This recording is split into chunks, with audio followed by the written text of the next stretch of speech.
Tatanan Hidup karya Rutangam Nagasi.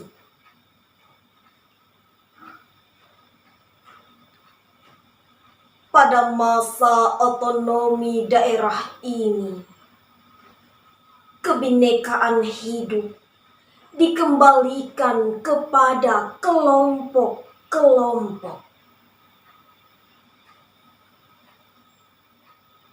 Ini tanah kami, supirnya harus orang kami.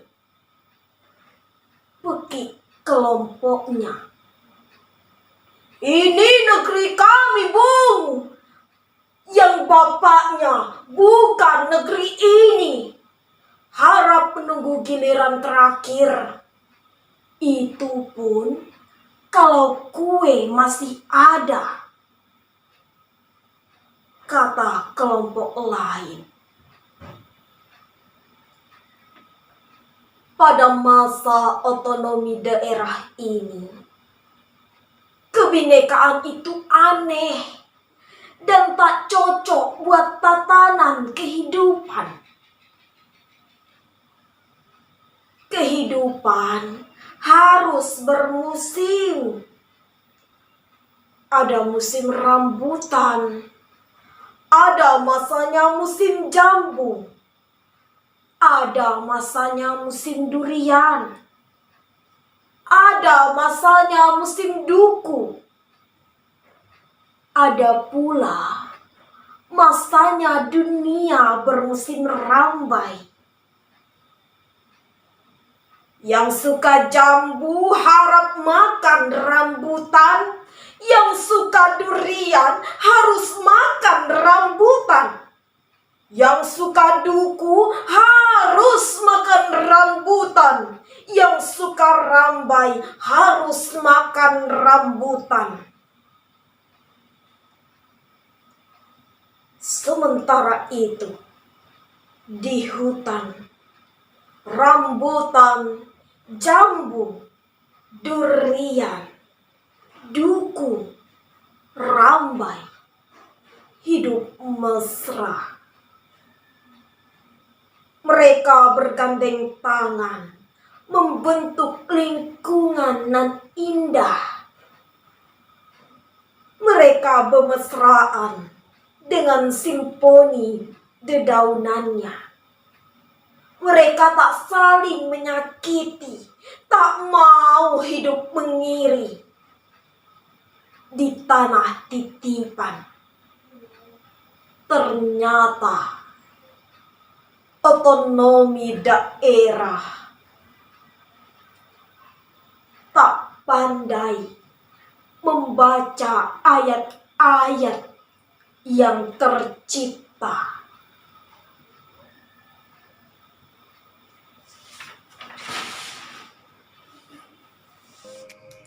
Assalamualaikum warahmatullahi wabarakatuh. Halo teman-teman semua, bagaimana nih kabar dari teman-teman semua?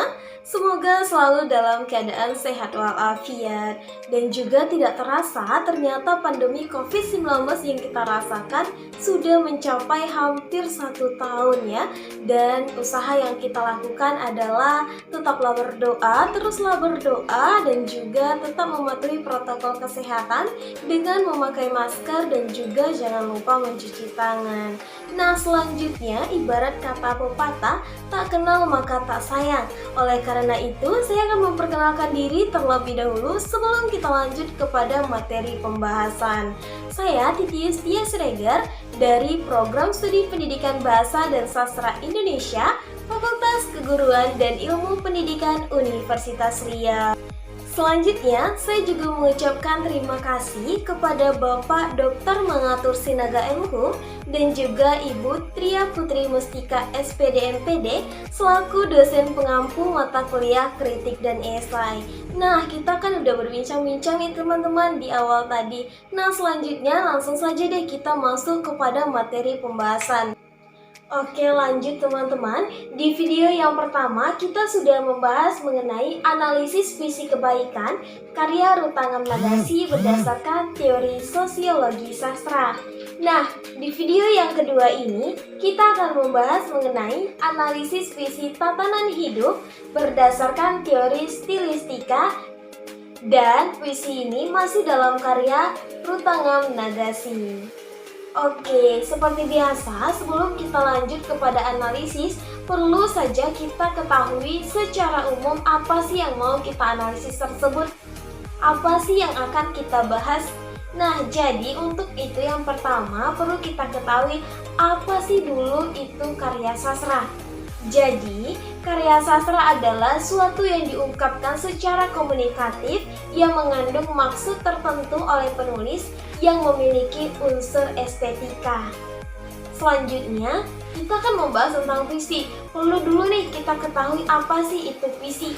Nah, jadi puisi adalah karya sastra yang terikat oleh irama, rima, serta penyusunan larik dan bait. Setiap karya sastra memiliki unsur-unsur yang berkaitan dengan kehidupan nyata. Inilah yang dinamakan dengan pendekatan mimetik. Jadi, pendekatan mimetik itu berkaitan dengan realita yang menyangkut sosial, ekonomi, politik. Nah, dalam pendekatan mimetik terdapat teori stilistika yang merupakan cabang ilmu linguistik terapan yang memfokuskan perhatiannya kepada estetika bahasa dengan segala keunikan dan kekhasan dalam sebuah karya sastra itu sendiri. Menurut Sujiman dikutip Nur Hayati, pada tahun 2008 halaman 11 mengemukakan titik berat pengkajian stilistika adalah meneliti efek estetika atau terletak pada penggunaan bahasa dan gaya bahasa suatu karya sastra. Keindahan juga merupakan bagian pengukuran dan penentuan dari sebuah karya sastra yang bernilai. Setelah kita ketahui secara garis besar apa yang akan kita bahas, nah selanjutnya langsung saja kita masuk kepada analisis puisi tatanan hidup karya Rutangam Nagasi berdasarkan teori stilistika. Nah, analisis pertama yaitu kita membahas mengenai struktur fisik dari puisi tersebut. Nah, yang pertama ada diksi. Diksi menurut Tarigan pada tahun 2011 halaman 29 mengemukakan diksi adalah pilihan kata yang digunakan oleh penyair, pilihan kata yang tepat dapat menambahkan nilai keindahan pada puisi dan juga mencerminkan ruang, waktu, amanat, efek, dan nada dalam puisi tersebut. Analisisnya, kata-kata dalam puisi tatanan hidup ini memiliki makna kiasan yang harus dipahami secara saksama. Dalam puisi ini terlihat bahwa penyair memiliki interpretasi sendiri dalam mengungkapkan maksud yang diinginkan. Secara umum, puisi ini memiliki makna yang mendalam dan memiliki maksud tertentu. Penggunaan kata konotatif dalam puisi ini cukup menjadi perhatian. Penyair menggunakan kata-kata tersebut untuk mengungkapkan sesuatu. Sesuatu itulah yang dinamakan dengan makna konotatif. Jadi, penggunaan kata konotatif dilakukan untuk menyatakan sesuatu secara tidak langsung. Penggunaan kata konotatif juga menciptakan efek estetis. Dalam puisi ini juga terdapat beberapa kata konotatif atau kata yang memerlukan penafsiran teman-teman semua. Nah, seperti apa? Nah, seperti pada bait pertama, baris ketiga puisi ini yaitu yang berbunyi, "Ini tanah kami, supirnya harus orang kami, peki kelompoknya." Selanjutnya pada bait kedua terdiri pada baris kedua dan ketiga, yaitu kebinekaan itu aneh dan tak cocok buat tatanan kehidupan. Kehidupan harus bermusim. Pada bait ketiga baris ke-8 dan juga ke-9 berbunyi, ternyata otonomi daerah tak pandai membaca ayat-ayat yang tercipta. Dari penggalan puisi di atas dapat memperjelas maksud dari pengarang dengan dilengkapi dengan kalimat lainnya. Puisi ini juga mengandung makna kiasan teman-teman semua pada bait keempat baris kelima, yaitu mereka bermesraan dengan simfoni di dedaunannya. Oke, kita lanjut teman-teman. Pada bait pertama puisi ini, tampak penyair menggambarkan adanya perbedaan pendapat yang disampaikan oleh ungkapan masing-masing kelompok saat masa otonomi daerah. Sedangkan pada bait kedua dan ketiga, penyair berusaha menjelaskan maksud dari bait pertama. Terlihat pada bait kedua menjelaskan yaitu pada masa otonomi daerah ini, kebinekaan itu aneh dan tak cocok buat tatanan kehidupan. Pada puisi bait kedua ini memiliki makna adanya perbedaan dalam tatanan kehidupan pada masa otonomi daerah itu. Semuanya harus mengikuti aturan yang telah dibuat, walaupun tidak sesuai dengan konteks yang sebenarnya. Dalam bait kedua ini, penyair menyampaikan maksudnya melalui perumpamaan musim buah-buahan. Sedangkan pada bait ketiga atau terakhir, penyair menyampaikan maksud dengan tujuan dari puisinya. Otonomi daerah adalah wewenang untuk mengatur kepentingan masyarakat atau kepentingan untuk membuat aturan guna mengurus daerahnya sendiri. Perbedaan haruslah disatukan teman-teman semua, bukan untuk dipisahkan. Perbedaan haruslah disatukan tentunya kan teman-teman semua, bukan untuk dipisahkan. Wewenang itu diberikan agar terciptanya tatanan hidup yang lebih baik, bukan terpecah belah, bahkan terpisah. Di bait ketiga ini, penyair memberikan penegasan bahwa tumbuhan saja mereka tak saling menyakiti, tak mau hidup mengiri. Lalu kenapa kita harus saling menyakiti dan ingin menang sendiri dengan munculkan wewenang dan perdebatan yang nantinya akan menghancurkan? Pilihan diksi dalam puisi tatanan kehidupan ini mempunyai efek kekecewaan, kebingungan, dan juga marah.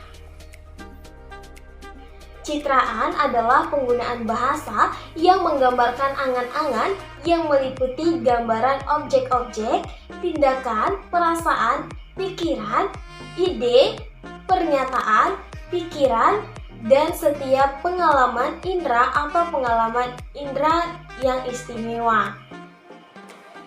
Menurut Tarigan pada tahun 2011 halaman 31, dalam menciptakan karya, penyair berusaha membangkitkan pikiran dan perasaan dari seorang pengarang dan juga nantinya akan dirasakan oleh seorang pembaca. Nah, dalam puisi tatanan hidup, penyair memanfaatkan citraan untuk menghidupkan imajinasi pembaca melalui ungkapan secara tidak langsung. Citraan pendengaran terlihat pada baris ketiga, yaitu Peki. Ini tanah kami, supirnya harus orang kami. Peki kelompoknya. Lirik ini termasuk dalam citraan pendengaran karena adanya suatu kelompok yang sedang berteriak kepada kelompok lainnya. Nah, selanjutnya pada bait kedua baris ketiga terdapat citraan gerak, yaitu kata pindah.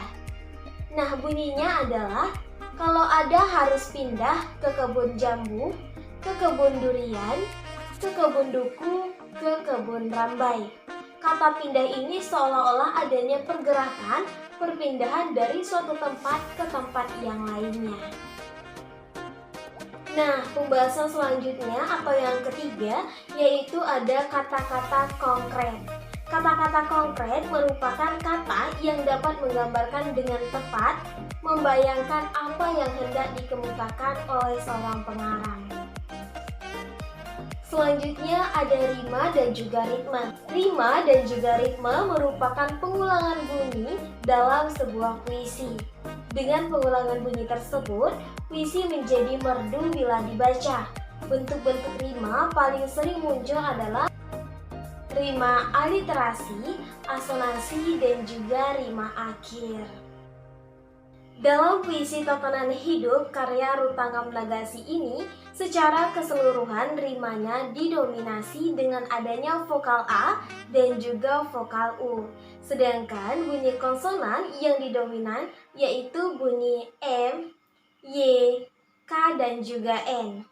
Asonansi A terdapat pada baris puisi yaitu baris ke-12, 13, 14, 15, dan juga 23. Puisi ini memiliki rima tetap dan teratur, yaitu irama vokal A dan U. Puisi ini juga banyak terdapat pengulangan kata seperti yang suka jambu harap makan rambutan, yang suka durian harus makan rambutan, yang suka duku harus makan rambutan, yang suka rambai harus makan rambutan juga. Secara keseluruhan, puisi ini memiliki rima tak beraturan dilihat dari setiap akhir baris dalam puisi ini.